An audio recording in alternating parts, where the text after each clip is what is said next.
Greetings, I'm Dr. Alex Marrero, proud superintendent of Denver Public Schools. Today I'll be taking 3 questions from our online Ask Dr. Marrero survey. Any student, teacher, staff member can ask me any questions they want, so let's see what they have in store for me today. What is your proudest moment thus far as superintendent of Denver Public Schools? Oh, tough question because it's hard to pick. And I'm going to possibly give you 2 answers, and forgive me, but they're connected. I think the proudest moment as a superintendent, we're measured on success and achievements.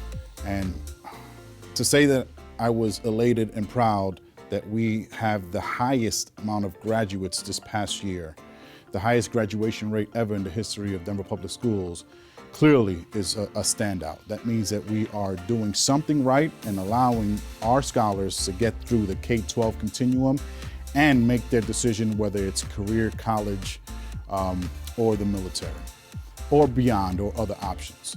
So without a doubt, it's the highest graduation rate in the history of Denver Public Schools. But I'm gonna couple that if I can, right? So let's say college and career on this side. Earlier this year, actually the very first day of school, we visited many schools. And I'm gonna highlight an experience that I remember that you all may remember. I think we captured it at Hallett Academy. And when we were there, I remember Principal Jefferson saying, "This is their first day in school." My response in my head was, yeah, of course, it's the first day of school. No, she meant this is their first time in an educational setting. So put it in perspective. The first day from crayons to college, opening the door and then opening the door again so they can pursue their passion. So those are the 2 answers. Forgive me for cheating, but from crayons to college and career. And the fact that we are allowing all of our educators, no matter what your past is, giving them the opportunity to succeed, helping them for 13 plus years, and ultimately saying you did a great job and allowing them to be the leaders of tomorrow. Who is the most famous person you have met, and who do you wish you could meet? It's hard to measure who's more famous. And I believe you all have asked questions in the past in terms of course, sports and music.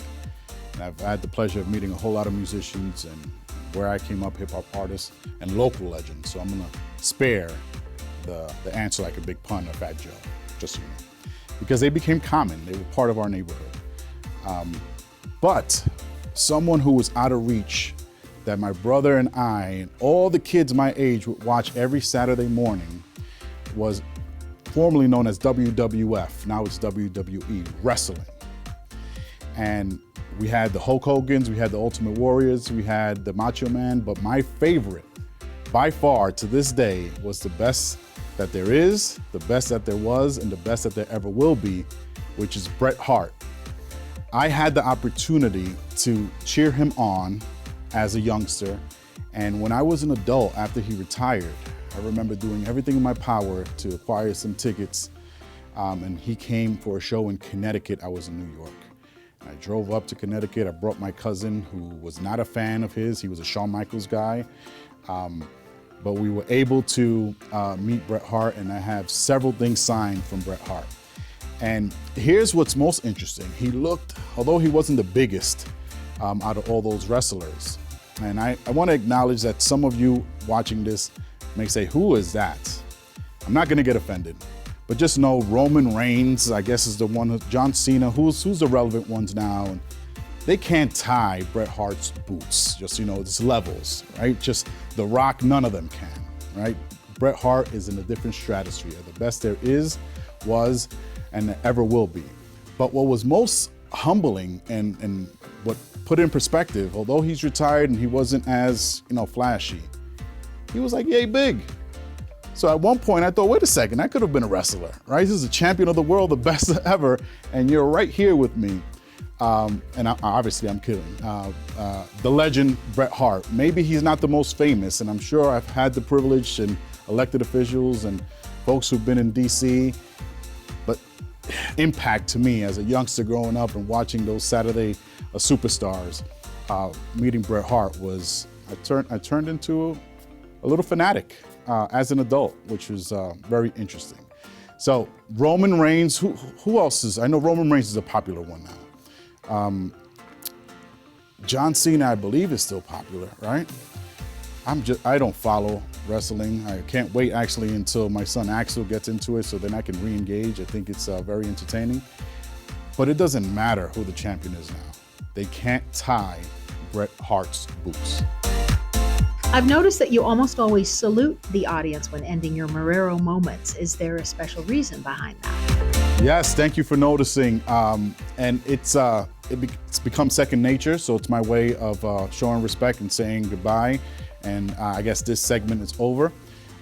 It has nothing to do with me serving. I have not been in the military, although my brother has, and he does the real salute, like parade rest. And, he's recently retired.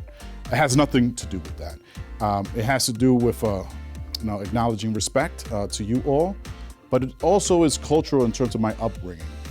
In New York, where I'm from, we have stages on how close we become and gradually become friendly or friends with someone. So when you don't know anybody, you ignore them when you're walking in the streets of New York. And truly ignore them, like head down, do not make eye contact, or else something can happen. I'm not saying that this is the right thing, it's just what I've experienced and many New Yorkers can relate. Then eventually that turns into, if you see someone common, even if you never engage with them, but let's say we're taking the train at the same time every day, after a couple of weeks of seeing that person who's always on the same train as me, you give them a head nod. Like, hey, I see you, you see me, the morning is going as planned, right? Then that head nod can turn into a casual word or two. Hey, no, did you see the news? Oh, this train is running late, and now you're breaking that barrier. Then the next time you see that person, although you can't go directly to them and say, hey, how are you? The next step is one of these.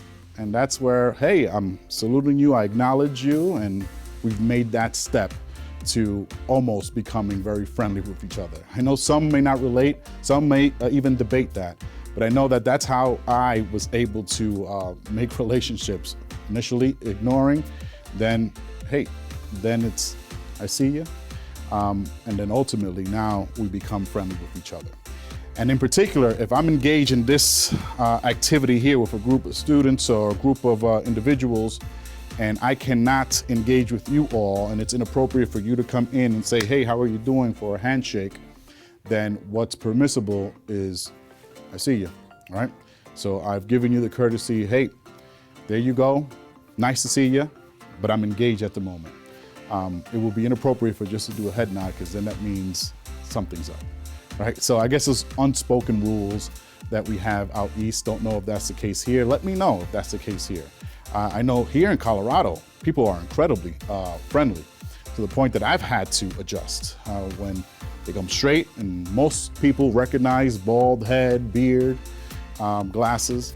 But even when folks do not know who I am, my wife has had the same experience, saying, well, these people are too friendly, what are they up to? So it's really from back home in terms of how we engage in breaking that tough exterior and barrier that is in our environment. I think it's being a product of my environment. But I do it out of respect and letting you know that I see you and I support and appreciate you. So we've already gone beyond ignoring and the head nod. We're here, and hopefully we can be in a place that we're here and having dialogue. Thank you for that question. Thank you so much for those great questions. It's important to me that you all know that I'm here for you, and you can ask me any question at any time. Thanks for watching this segment of the Marrero Moment, and I'll see you next time.